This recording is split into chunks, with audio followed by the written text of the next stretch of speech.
apples and bananas. Why can't I eat apples and bananas? Support the Feeding America nationwide network of food banks to help provide meals to those in need. Join us at feedingamerica.org.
All right, hello everybody. It is 6:30 and I'm going to call the joint Oregon Area Fire EMS District meeting to order.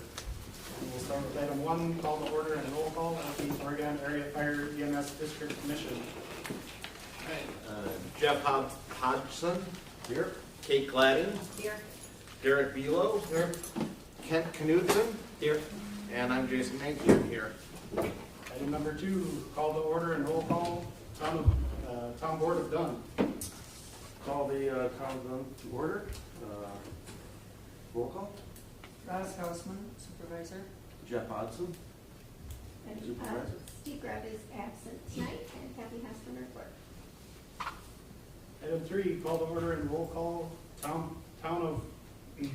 Board of Oregon. I'll call to order tonight's Town of Oregon Town Board meeting. And Jennifer, would you do the roll call? Yep. Lori Fitzgerald. Here. Kate Gladdy. Here. Carl Walzer. Here. Steve Jernigan. Here. And absent is Arlen Kai, handsome clerk. Item 4, call to order and roll call of Town Board of Rutland. Call the meeting to order for the town of Rutland. Roll call is Mark Porter, absent. Sue Williams. Here.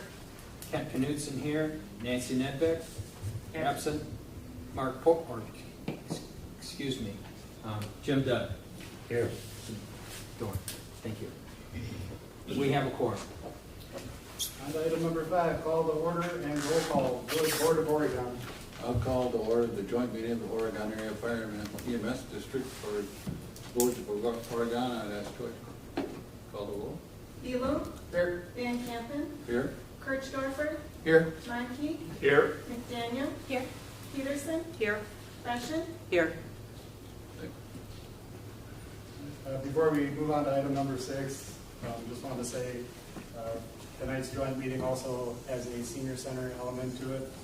And just for cohesiveness and flow of the meeting, if there's no objections, I'm just going to continue to share the meeting right through the senior center portion, if that's okay with everyone. Yeah. Perfect. Item 6, introductions of commissions, boards, and staff members. I'm Derek Belo, Village of Oregon, Chairman of the Oregon Area Fire EMS District, and we'll start going around the table. Going to the right, it is Fire Chief Glenn Linsmar, Oregon Fire Department. Jason Mankey, Village of Oregon Board and Secretary for the Joint Oregon Area Fire EMS District. Gene Berman, Captain, Oregon Area Fire EMS. Phil Van Campen, Village of Oregon President. Tom Kirchdorfer, Village of Oregon Trustee. Lynn McDaniel, Village of Oregon Trustee. Carleen Beshan, Village of Oregon Trustee. Rachel Brickner, Oregon Area Senior Center Director. Amanda Peterson, Village of Oregon Trustee. Lisa Novinska, Village of Oregon Finance Director. Jim Dorn, Town of Rutland Supervisor. Sue Williams, Town of Rutland Supervisor. Kent Knudsen, Town of Rutland Chair. Jeff Hodson, Town of Dunn Supervisor and Fire Commissioner. Ross Gaussman, Town of Dunn Supervisor. Kathy Haslinger, Town of Dunn, Clerk Treasurer. Linda Coleman, Village of Brooklyn Clerk Treasurer. Jennifer Hansen, Town of Oregon Clerk. Steve Jernigan, Town of Oregon Supervisor. Carl Walzer, Town of Oregon Chairman. Kate Ladding, Town of Oregon Supervisor and Fire Commissioner. Lori Fitzgerald, Town of Oregon Supervisor. Joy Hansen, Deputy Clerk, Village of Oregon. Mark Shanks, Village Administrator, Village of Oregon. Moving on, item 7, business, Oregon Area Fire EMS District. Items are for discussion and possible action. Item A, review of 2022 financial statements as of June 30th, and I will turn it over to Chief Engineer. So I'll take a first stab at it, and then we've also got Lisa Novinska back here that is our contracted bookkeeper for the fire district as part of our operations through the Village of Oregon and all that kind of stuff. So Lisa basically submitted the financials through the first half of the year. Correct me if I'm wrong anytime, Lisa, but that's our first half is what we have in front of you. You can kind of see where the operation is as we are currently, that kind of stuff. EMS revenues are always approximately 30 to probably 45 days behind in with the billing process. So those numbers are probably not right on money, but that's what came in so far this year. So, Lisa, anything to add on those financials or anything that we want to talk about? But otherwise, you look at our percentages and where we are currently, we're doing fairly well. But I always say there's always unknowns, and we have 6 months to go. Any questions on item A? Moving on, item B, review of commission recommended 2024 district budget. So basically, for those that are newer to your town boards and that kind of stuff, what we've been doing for some time now in the Oregon Fire District, we have been putting our budgets together already about 60 days ago. We basically do the first read, and then we do the second read, and then our objective is basically to try to get our commissioners all on the same page and answer a lot of those questions, bring all the stuff to the meetings, have some good dialogue, conversation, and then try to agree in July, which they did, to bring these numbers forward to present to this group that these are the numbers that I presented to them. We talked about different things. This is our capital and also our outlay plans, all that kind of stuff that goes along on top of it with our operations. These are the numbers that we need to make this work. And at the end of the day, you can see where the dollars and cents are. And for those that have been with me for a while and with our operations, it's about dollars and cents and our men and women in the field. Again, we rely on a lot of part-time people. We have very few minimal full-time staff. Again, that number is currently is at 7 full-time staff that we have at the district. Everyone else out of the 44 members is part-time people, such as Gene and others that are basically make up the calls and make that kind of stuff. And our staffing on a daily basis is anywhere from 4 to 6 individuals. And to make this whole thing work, it's all about having men and women in the station to be able to do the calls and be able to do what we need to do when those calls come in. And believe me, this district is only growing. You can see our numbers growing on our annual reports and everything else that justifies this stuff. And the backup calls are usually, when we get the first call, we usually have a second call, and the third call, we are usually looking for outside help because we are maxed, and that's where we currently are. So, but those are our numbers, about $100,000 that was put into this budget to help make that happen, to pay our men and women. Again, our men and women are not at the top of that dollars and cents as far as comps, basically, with some of our neighbors and that kind of stuff. We've known this for a few years, and we are continually working at trying to make that difference up, but not taking too much of a bite at one particular time. Is that a fair way of putting it, Lisa? That's what we're trying to do, yes. Believe me, if I could get more, I'd take more, because my recruiting, my retention would be easier, if you know what I mean. So I take any questions on the operating budget and or even the capitals. I know we're going to go into the capitals, and we'll talk about the capitals and the stuff that's part of that, but dollars and cents, I mean, you look at the big things, the rest of the stuff as far as the lights, the gas, and the rest of the stuff is pretty much status quo. It's all about benefits, and it's all about dollars and cents paying people. Yes, sir. Do you have some kind of rough number of what you have on an annual retention as far as turnover? Is losing like dozens each year? Or? So Oregon is a training hub for men and women in the fire service, and every year I come with annual reports, and I bring them annual reports to the village and also for all of our district partners. And usually on an annual basis, anywhere probably between 6 and as many as probably 9, Tom, to tell you the truth.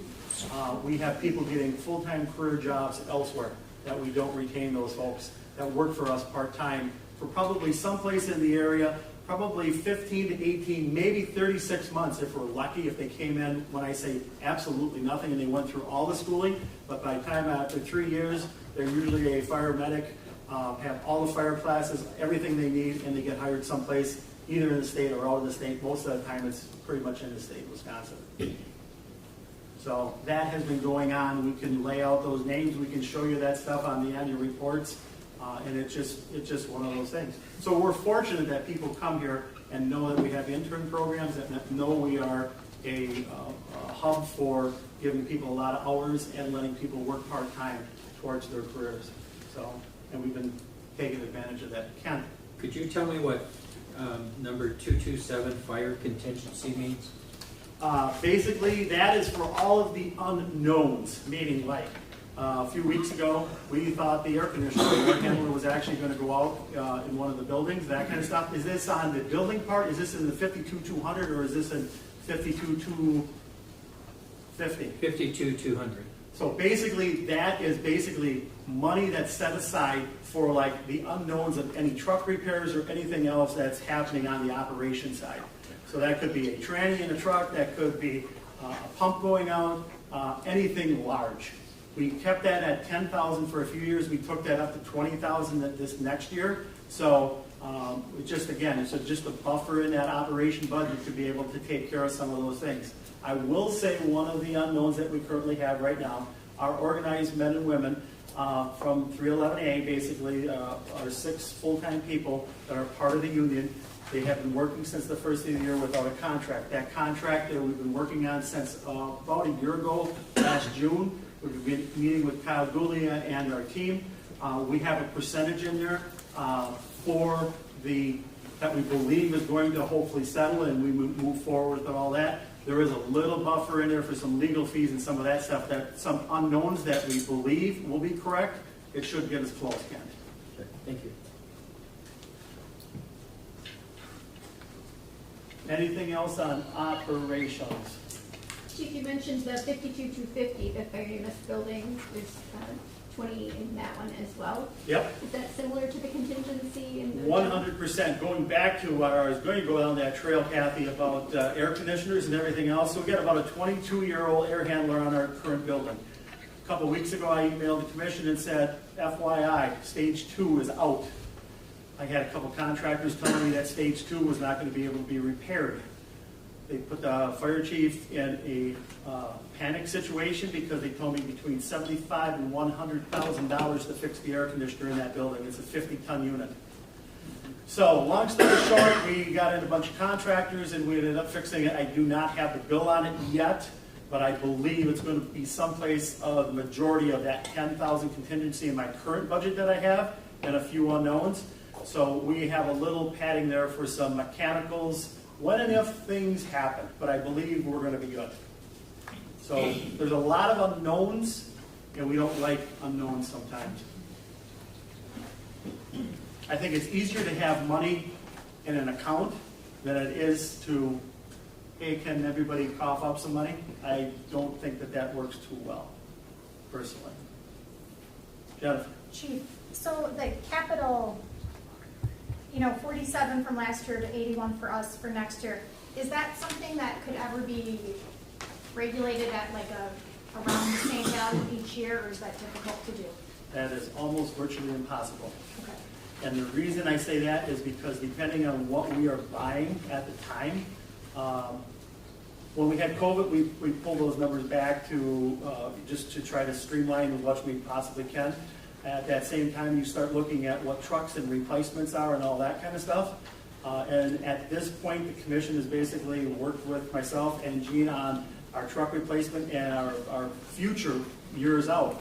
And this is keeping our current, I'll just say it right out, our current fossil fuel fleet and not looking at anything green initiative or moving forward to where sometimes I believe we need to be looking at and going. So everything we have basically is trying to make it work and trying to make it affordable and try to keep the men and women in the field and be able to do the calls with what we have. So, I mean, if you think about it, 8 years ago with, or 6 years ago or 5 years ago, Phil was on the board, Gene was around, and some others, we basically decided collectively to repair and stick $100,000 in our engine one, which is a 20-year-old truck.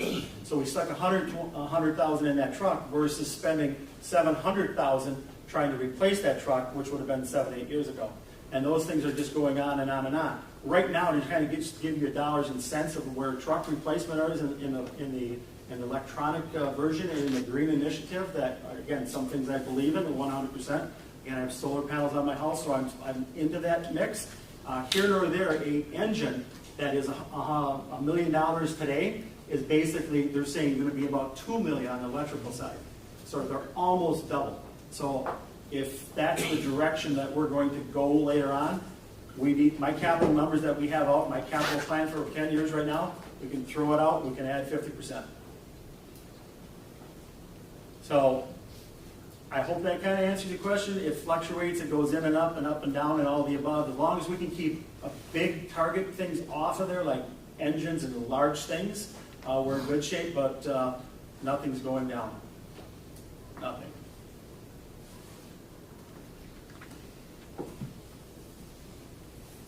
Any other questions on the budget?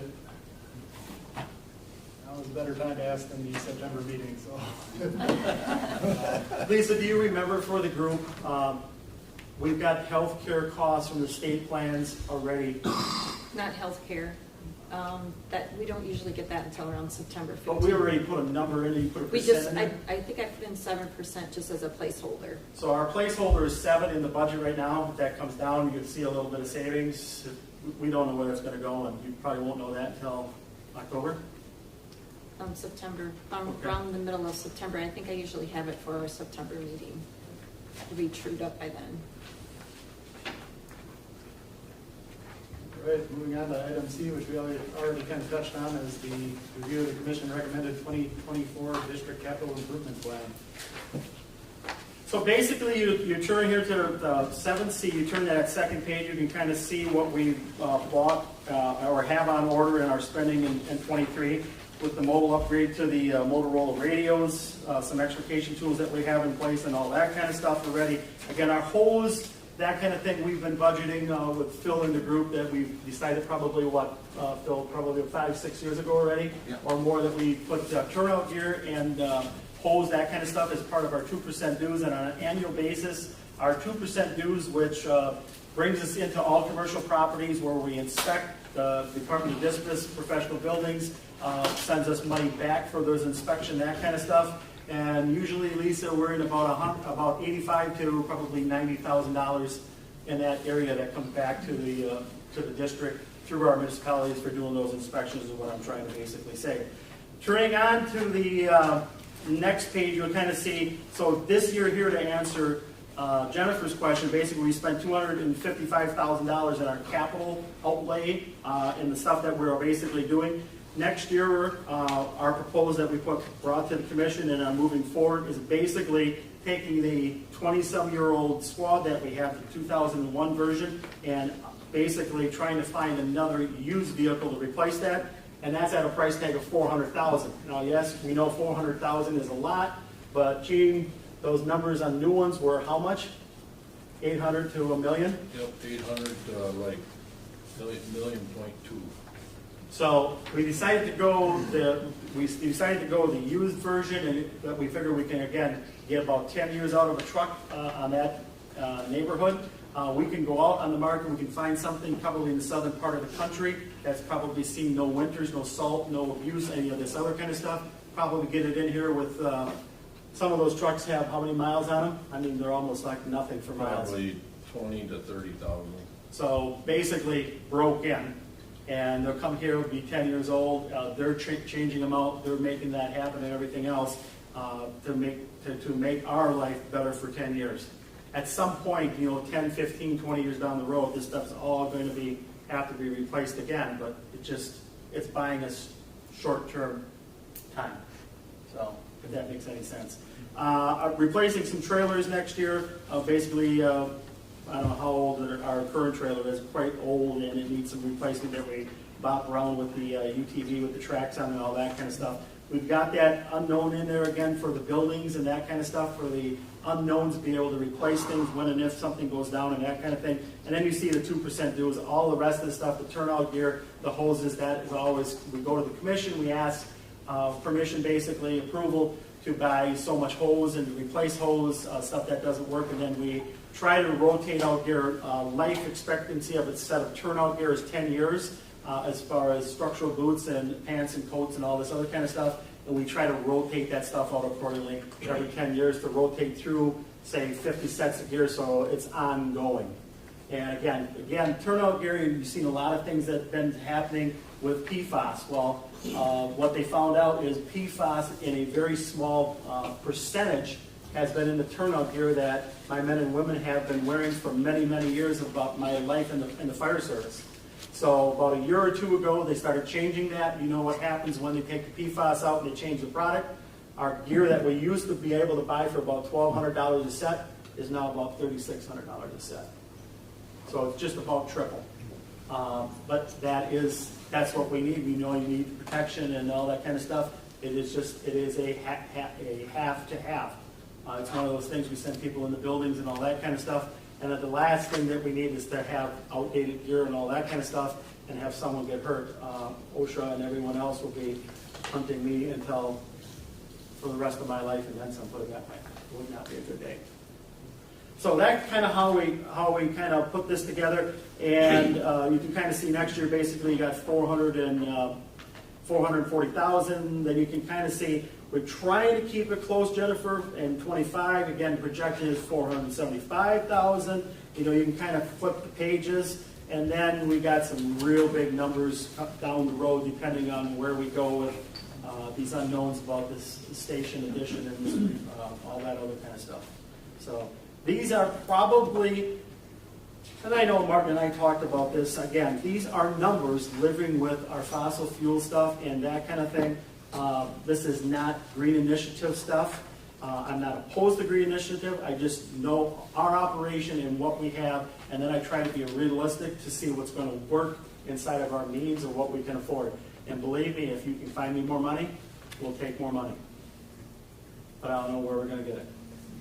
That's just my reading on the wall. So, any questions on capital? One thing you want to add, Gene? On these used trucks that we look at, there's some departments out there that will trade trucks between 8 and 10 years. There's nothing wrong with them. That they got that money set aside and they have to spend it. So we found a good used one 7 weeks ago, but we were the 47th one to call on it within 24 hours. So we have set ourselves in a position now that the commission has basically gave us the green light to like look for stuff throughout the country. And when and if we find something, try to grab it and hold it, and then look at our dollars that we have with our district, and then try to do a good purchase, and maybe save ourselves some dollars someplace if we can make it happen. So Because we saved $600,000 on our engine too, we bought used. The only thing we had to do was give it a red paint job. it was green. Yeah. Green won't work in Oregon. And we haven't had an issue with it since we got it, and that was what, 5 years ago? Right. So there's deals out there. And delivery time on a new one is 2 years to 2.5 years.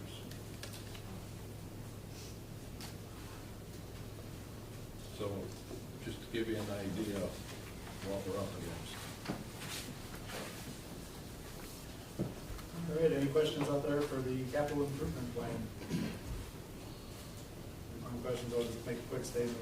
2027, you'll see the new building, main station, whether that turns into a new building or remodel. I would say that $12 million is just looking at how building projects have gone, largely a placeholder. I wouldn't necessarily hold my breath on that, but that's where we're at right now. And we'll talk a little bit more of that as we go down this agenda a little bit, but there again, there's a big part of that. And for those that have been around last year, I kind of asked the question about, do we want to keep the station downtown and all that? And I think the sentiment of all of our groups, the Village of Oregon Board at that time, and the rest of our townships was like, keep that fire station downtown and see if you can make that work. The caveat this whole thing is basically, and we don't have to have an answer tonight, but it goes back to one simple thing. If the Village of Oregon Board tells the fire district, no, we cannot have any room going to the south into that current village hall that you used to have down there, we're moving the building. And it's going to be a pricey day. And don't take that as a threat or anything else, but that's the reality. We need the land to make it work. We need that property to make something work downtown. And all the other stuff that, believe me, I've said a few things a year ago, and the day after, and I'm sure I'll get it tomorrow, and my phone's always on, and I'm available 24/7. People said to me, can we incorporate different things? Can we make sure we have toilets downtown on that south side of the fire station to make that park work? We are open to all of the above. Yes, I understand that. I'm even open to someone asking me to take the brick veneer off of the current village hall, if it's feasible, and incorporate that in a new fire station to make it look like downtown Oregon that you know today. So you have to think outside the box. In my world, that I believe we have to think about these things, and whatever it takes to make this work for the Village of Oregon, where it's going to sit, and then the rest of the fire district partners at the end of the day. And I think our fire district partners, it comes back to dollars and cents. I'm only just one little fire chief that can be gone and retired tomorrow or next week or anything else, but I'm looking at the larger picture in the longer term. So that's kind of where I'm thinking about it. On item D, district staffing plan. So basically with this staffing plan, I thought I'd better really put something together so that all of the years, and we still are, again, we have a lot of men and women that come into Oregon. We have been very fortunate for that particular factor. At the same time, I want to be very realistic to myself and to my men and women, and also to the people that pay our operations day to day, is that I'm really taking a snapshot and really looking at what we have for personnel today, what we need for personnel, and how we're making this happen. We are running today with again, the majority of part-time people. With our full-time staff, they're only a portion of the time. They have vacations, they have different things. So out of some of that staffing each and every day, I might have 4 part-time or 5 part-time people there and 1 full-time staff. And we make it work, we make the calls work and all that. This is all great. Keep in mind, as long as we pay our people, our part-time people, then we keep them there for retention, and we keep them in the door, we keep them happy, and they keep coming back, and they spread the word amongst themselves and bring new people in.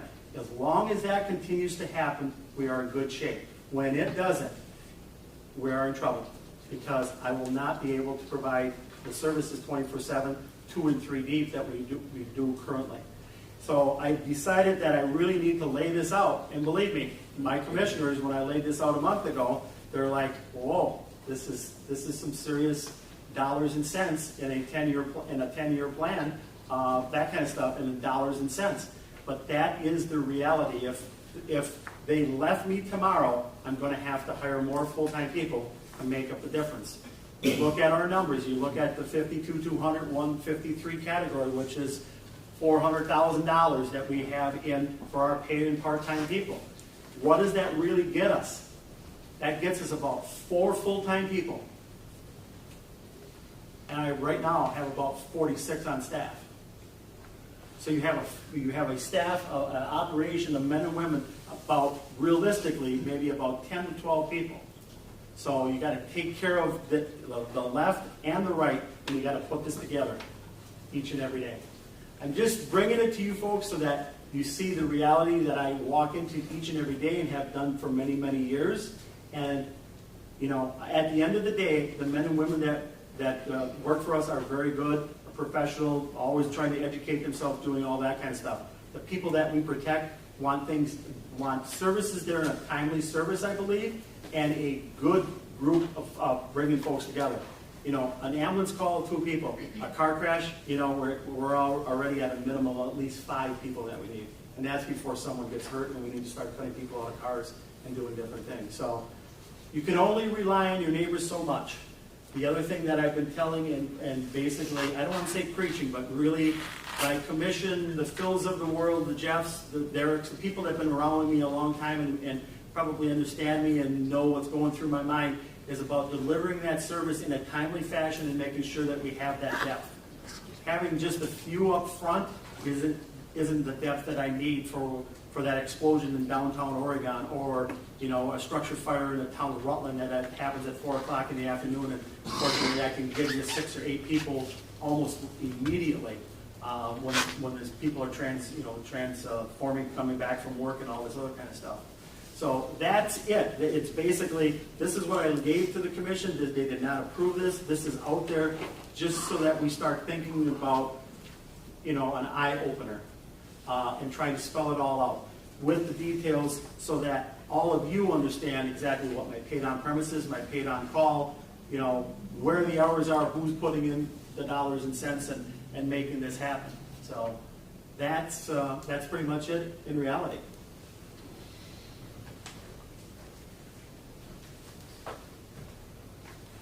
Any questions regarding the district staffing plan?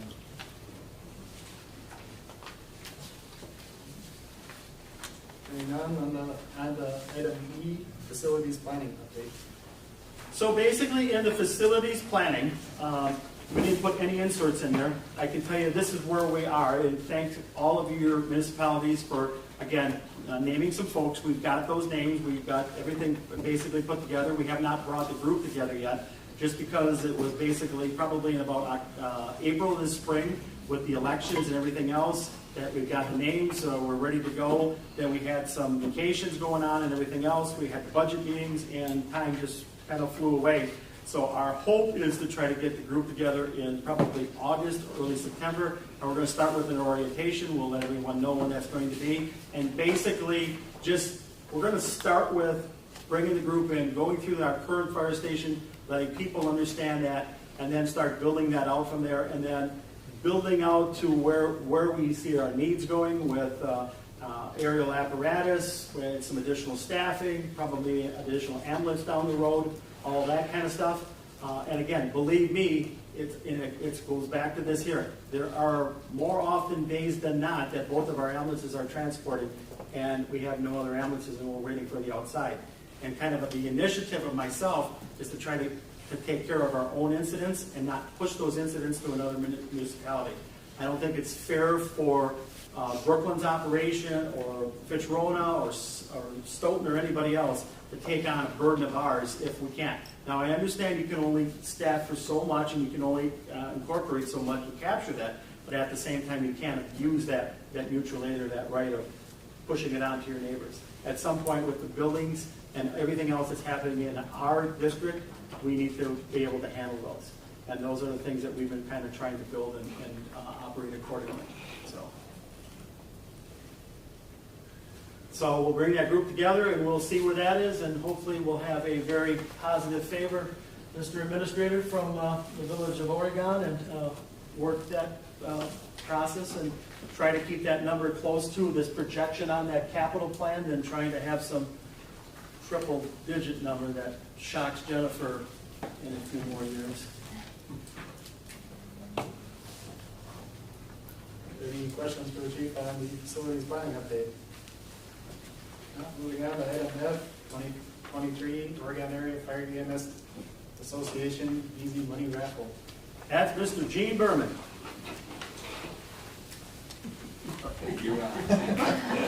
No comment. This is no comment. So we have a money raffle, $100 a ticket, total of 444 tickets sold. So first place is $10,000. So if you want to make some fast money and donate to the district, there you go. It's the third year that we've had it. It's been very, very beneficial. We bought drones. We bought some high fidelity mannequins for about $26,000 last year and some other things. It's really worked out. It's just getting harder. You know, I had a reality check from some of my young ladies that work for me.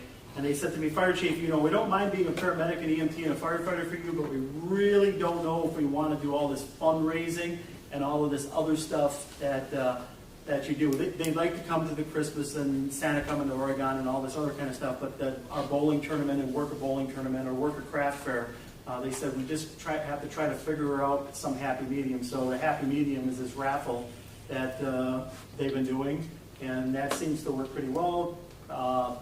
Unfortunately, the IRS wants their take of everything, so we got to make sure you get your tax numbers and all that if you win that $10,000. Anything over 600, but it's been very beneficial and that kind of stuff. So, you know, I know one of the objectives that I don't even know, there's a lot of new board members in the town of Oregon, Jennifer, now, but a few years ago at the association, and we talked to the older board basically about a training tower and putting some money that together, trying to do all the fundraising outside of that. I know there's some traction about looking at that again, and I know the town of Oregon board at that time gave us the green light that we could probably work with the town and put something on some town property there, that our men and women could ladder and do some smoke training and all this other kind of stuff, pull some hoses. So we hope that partnership would be still there. But those are one of the things that I think that they're probably looking at sooner than later. Because there again, I'm not surely going to put smoke in something downtown Oregon next to a fire station and have my neighbors probably upset with that. So that probably would be a good idea. So what was that? So you could use the village hall. Oh. Yeah. We could definitely use it for a lot of training obstacles. But yes, we want to thank everybody that sponsors the association raffle and all that support. So there's a lot of folks that help us make our objectives and meet our goals. So we thank everybody for that. All right, moving on to item G. The fall 2023 joint meeting planned for Wednesday, September 27th at 6:30. I believe that's probably to be at Village Hall as well. Village Hall. And then on to item 8, adjournment of the Town Board of Gun and Oregon Area Fire EMS District. So Town Board of Gun, if you wanted to. A motion to adjourn? All in favor say aye. Aye. You're adjourned. Now on to the Oregon Area Fire EMS District Commission. Entertain a motion to adjourn. I'll move to adjourn. Second. All those in favor? Aye. Aye. Opposed? Anyone want a 5-minute break, or do you want to just keep plugging through? Let's go. Just keep going. Plugging through. All right. On to item 9. Call to order and roll call. Village of Brooklyn. Anyone from Brooklyn? Just me. All right. So that takes care of item number 9. Item 10, business, Oregon Area Senior Center. Items are for discussion and or possible action. 10A, review of statistics of participating communities and other users at the senior center for the first 11 months of this contract year. Thank you. First of all, thank you all for being here tonight. We really appreciate the support that you have all offered to the senior center over the last many years. Our statistics here are, I will explain a little bit for people who may be looking at them for the first time. If you look at 10A, usage by municipalities, you find a bunch of data that's generated by a computer program. When people come into the center, they swipe in with a ID card and indicate on a touch screen what events they are there to participate in. And that data is captured and eventually can be produced in various formats. This is just purely usage by municipalities. So if you look at the first column under Village of Oregon, it'll say case management unit. It says service provided 1309.25.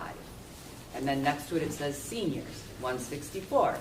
And what that means is 164 seniors who live in the Village of Oregon received 1,309.25 hours of case management service in the 11 months that this data is captured for. So you can look at the number of people who received a service and how many times that service was provided. Sometimes the very bottom needs a little bit of explanation where we have volunteers and volunteer hours.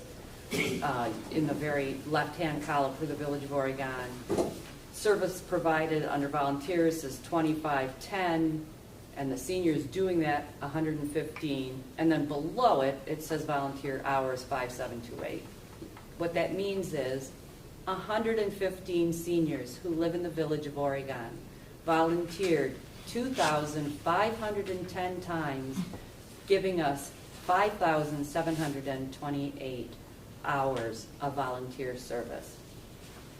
So you have the columns that reflect a variety of local municipalities there, and you can look at your own and see how many people were doing what kinds of things.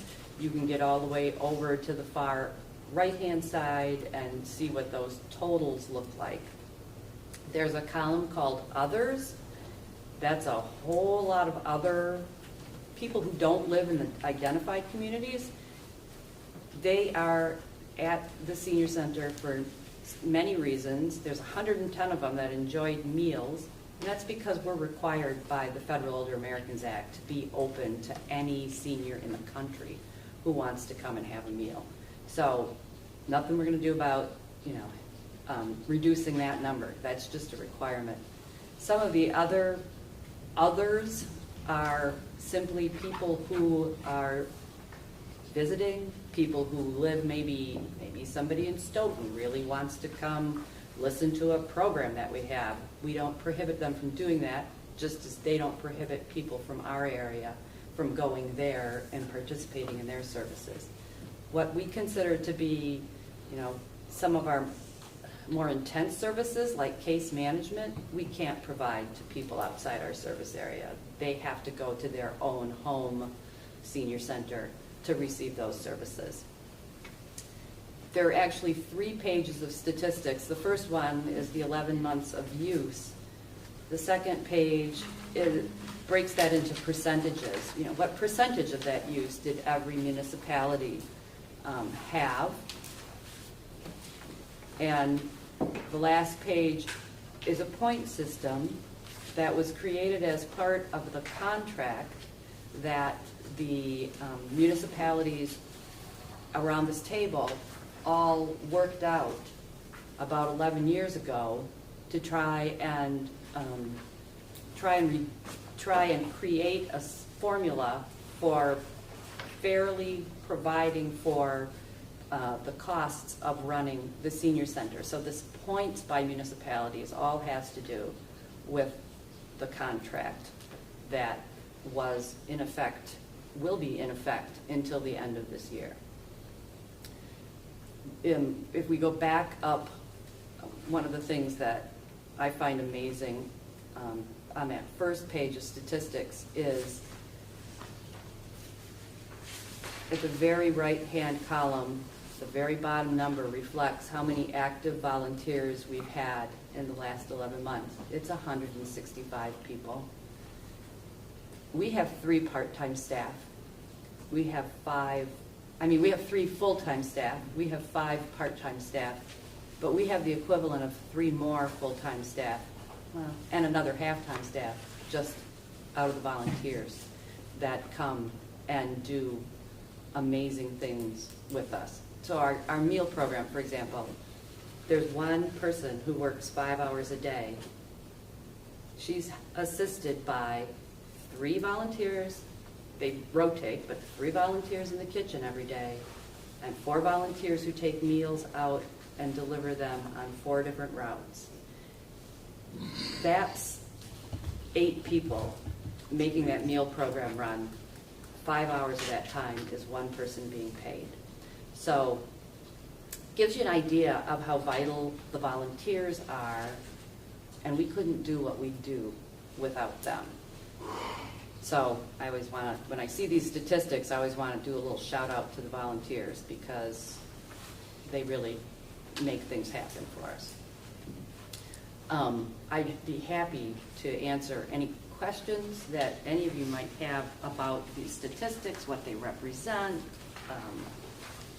how to interpret them, figure them out, or anything else. May I ask a question? Sure. On the first chart, the usage by municipalities, how do you have any kind of data for, not necessarily, like I'm going to take one of the top ones, so case management units, for the village, 1,300 plus, 164 seniors, and then you go down the chart and there's the same data for each of those rows.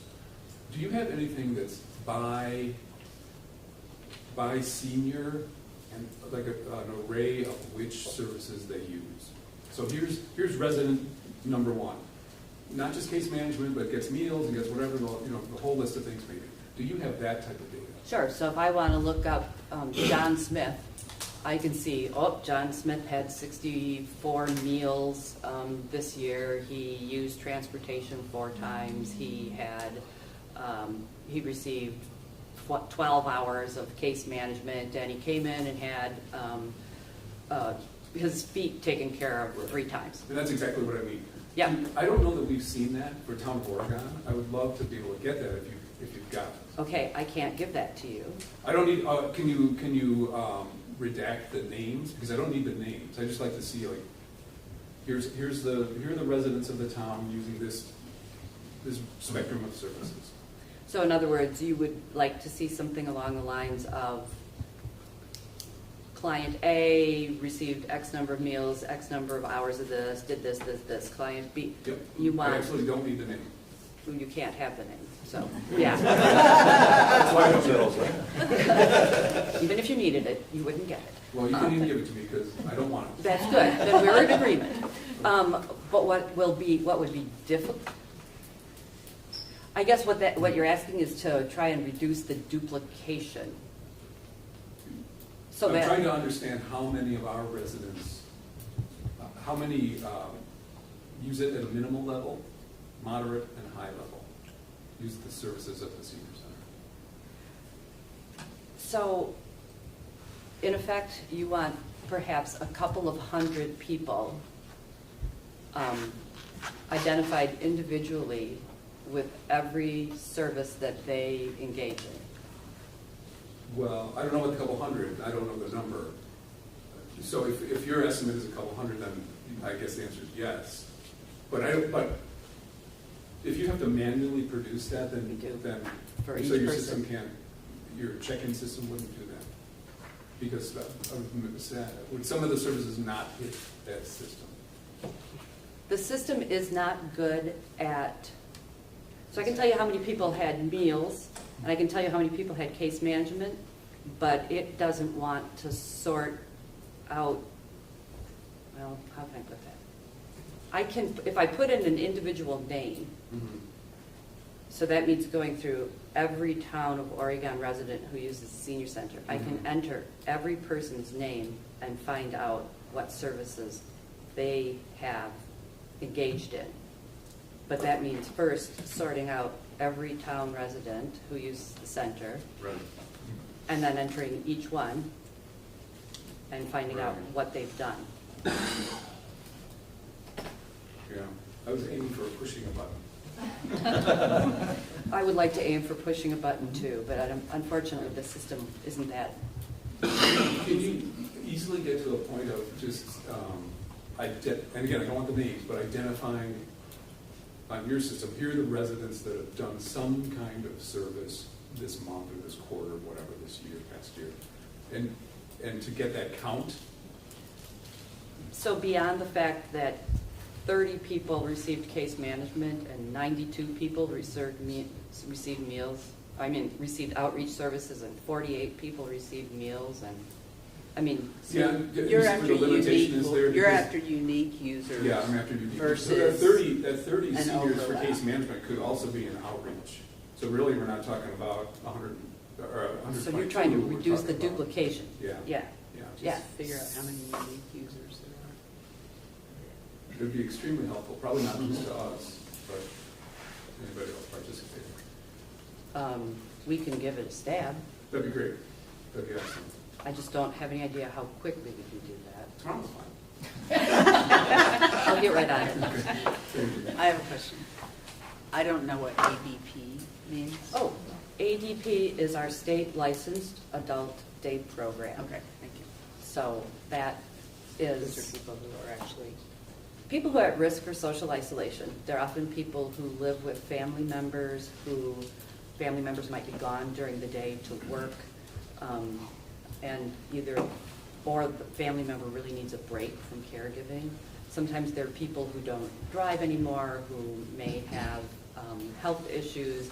They may not be particularly safe left alone. It's just a great opportunity for them to get out into a social, safe world while either their caregivers get a chance to do something else or are off at work. Question, please. Yes. I do a monthly newsletter in the township. Could you please write me a paragraph that talks about your volunteers and the need for volunteerism? And then could you also include a link that would take them to,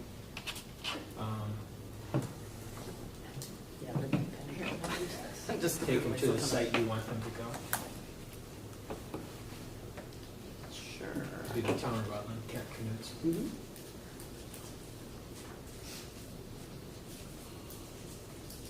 Because to me, the volunteerism is the backbone.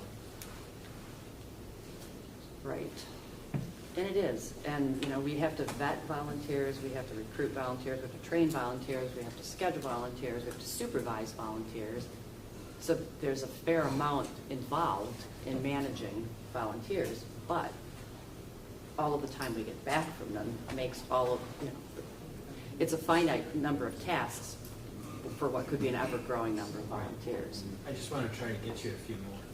Oh, always appreciate that. Any other questions about the statistics? Carly?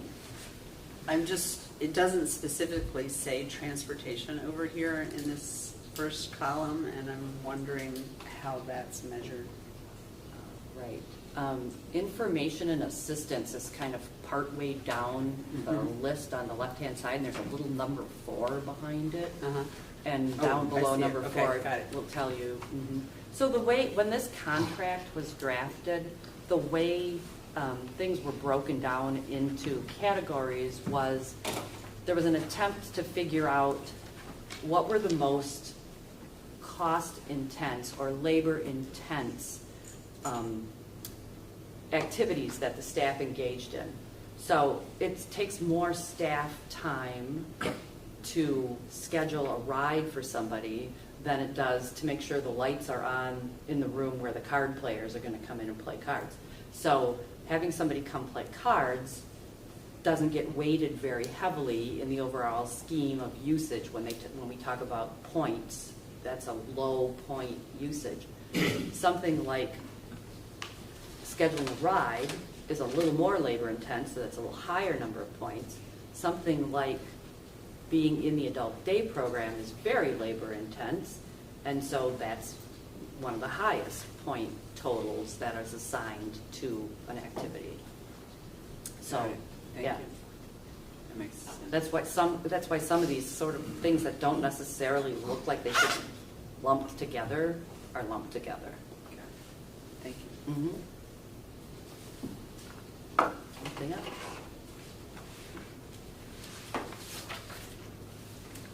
All right, there's no other questions on that. Moving on to item B, review of financial statements as of June 30th.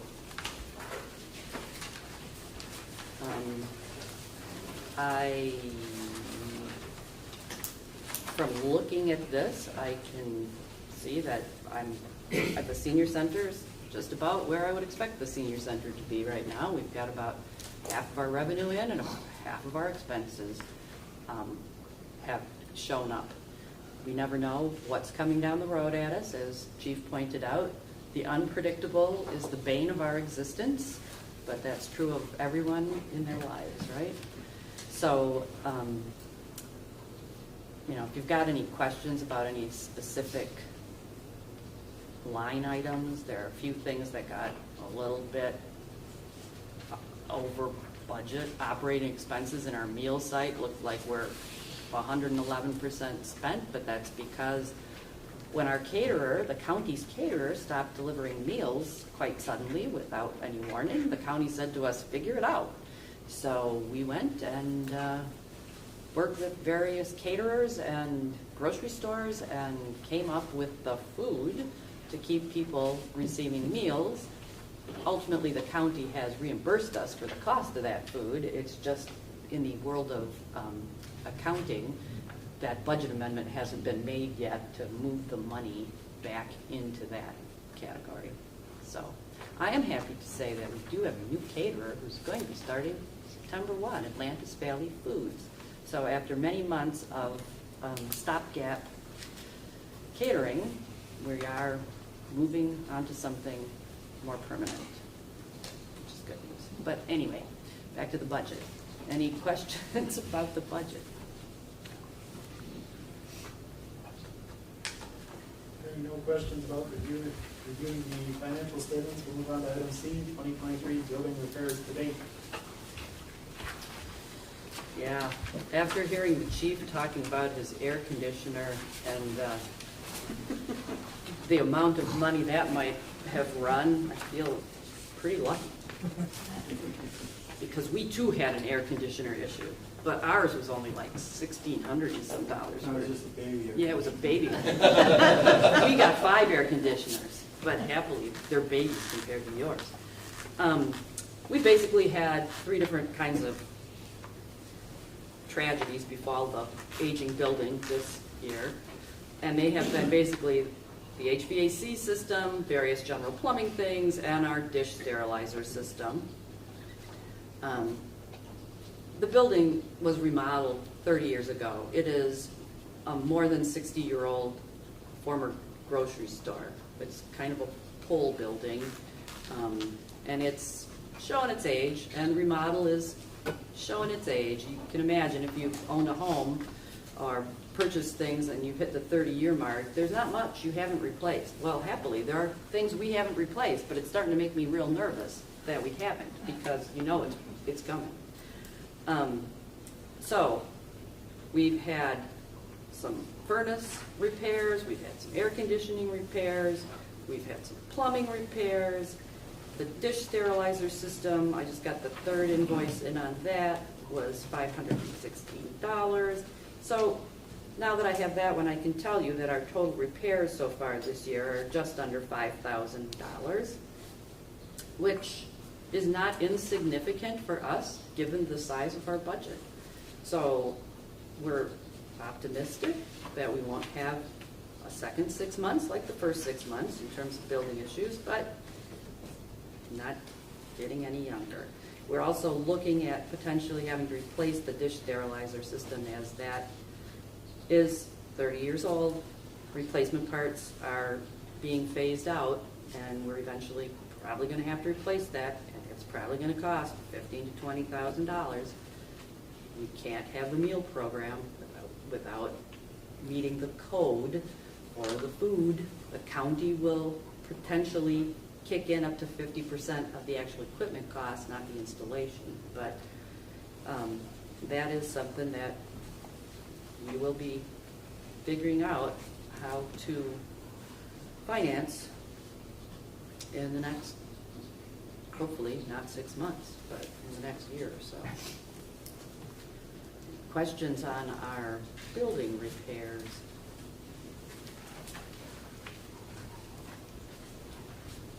No questions on that. Moving on to item B, update on future senior center building project. So last fall, the Village of Oregon contracted with Tri-North Builders to act as a owner's representative through the first phase of a planning process for a future senior center building. And that first phase consisted of 3 components: a space needs analysis to figure out how big a future senior center might need to be and what it might need to contain. Secondly, an analysis of the site that the senior center and the library and the post office have been occupying to see what challenges and opportunities that site might pose as a future building site. And the third component of that is an opportunity for some community engagement to help gather information from the public about what local citizens prefer with regard to a future building project. So the space needs analysis is pretty close to completion. The site analysis is currently underway. The village staff that have been involved and Tri-North expect to be able to provide information on those 2 parts of phase 1 of the project in the early autumn. The village is paying for this with funds that it borrowed under its capital improvement plan, and we hope to have that first phase done by the end of this year or early next year. So we're getting closer to having things to announce. We're not quite there yet in terms of space needs analysis and how viable is that site and all those good things. The contract that will expire amongst the municipalities at the end of this year specifically excluded any financial obligation on the part of the towns for a future building project. That was one thing that all the parties to that contract, when it was drafted some years back, felt was beyond the scope of that operating expense contract. So. Any questions on the future senior center building? I just have one comment. Having been on the Council on Aging and also on the library board, I think it was a super smart thing to get an owner's rep up front so that any glitches could be figured out before there was a plan that people thought was going to go into effect. I think that was just a really wise decision, and I congratulate you, Rachel, on really pushing for that, because I think it was really smart. I appreciate the board's support in that. Moving on to item E. You'll notice on page 31 of the packet, the village sent out a memo on this item. I'm just going to kind of sum up the last paragraph, or read the last paragraph out loud because it's kind of more important points of it. The Village Board of Oregon remains open to the proposals from each of your communities on how best to feasibly share the costs of the valued services of the senior center. We hope that knowing the Village Board's position will help inform your own discussions and decision-making as we enter our annual budget seasons. We also hope to continue this dialogue through each of our designated representatives at the regular municipal working group meetings, and to know definitively how each community intends to arrange for its contribution and its amount by the September 27th joint meeting. And if there's any questions on this, we can discuss it below, but it's more just for informational purposes. I don't have a question, I just had a comment about the town of Oregon. Everyone in the town and staff understands the great importance of providing the services to our senior citizens in town. And we're still in the process of sorting things out. It's a new board. one of the things that will help a lot is we get some of the data that we talked about earlier, but the town of Oregon completely supports high-quality services to our seniors. And we'll work out the details, but we'll no doubt come back to you to get maybe more information as we go along before the fall. And again, just to reiterate, the Village Board of Oregon looks forward to working collaboratively with all of you on this going forward. If there's no other questions or comments on that agenda item, we'll move on. I think. Move on to item F, fall 2023 joint meeting planned for Wednesday, the 27th at 6:30. If you didn't do it first time, again here at Village Hall. And item 10 is adjournment of all boards. And if I'm not mistaken, we have to go through each one of these. We'll just start at the top with Town Board of Oregon. Without objection, the Town Board of Oregon meeting is adjourned. Town Board of Rutland. Town Board of Rutland. I'm sorry, Rutland? I need a motion to adjourn. I'll make that motion. All in favor, say aye. Aye. Meeting adjourned. Village Board of Oregon. To adjourn, Colleen. Tom, without objection, we are adjourned.